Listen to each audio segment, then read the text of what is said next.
తనను తెలంగాణ సభ పెట్టుకోకుండా కొంతమంది రాజకీయ నేతలు అడ్డుకుంటున్నారని పవన్ అన్నారు. అయితే ఆయన్ను ఎవరూ అడ్డుకోలేదని కౌంటర్ ఇచ్చారు మాజీ మంత్రి కేటీఆర్.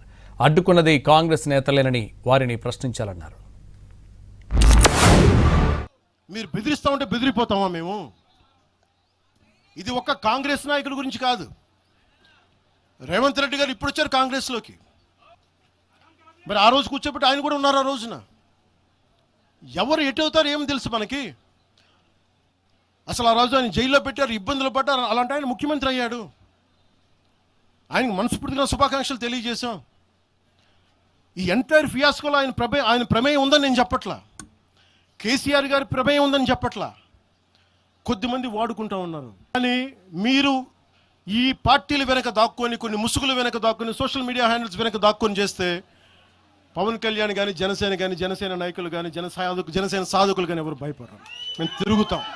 ఇదేదో ఆషామాషిగా ఏర్పడ్డ రాష్ట్రం కాదు, ఇదేదో అనాయాసంగా వచ్చిన రాష్ట్రం కాదు. వేల మంది బలిదానాలతో రక్తంతో తడిసిన నేల ఇది తెలంగాణ. కాబట్టి ఇక్కడికి వచ్చినప్పుడు ఒకటికి రెండు సార్లు ఆలోచించుకుని మాట్లాడాలి.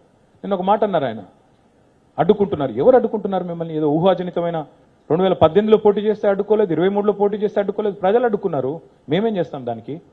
ఒకటి మాత్రం పక్కా, పవన్ కళ్యాణ్ గారైనా ఎవరైనా సరే తెలంగాణ ఆవిర్భావ దినోత్సవం రోజు వచ్చి ఇక్కడ మేము సభ పెడతాం.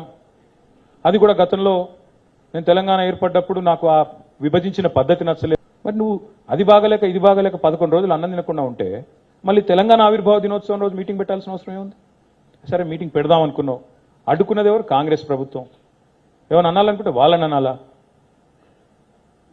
కాబట్టి పవన్ కళ్యాణ్ గారైనా ఎవరైనా ఈ దేశంలో ఎక్కడైనా పోటీ చేయొచ్చు, మాకు అభ్యంతరం లేదు.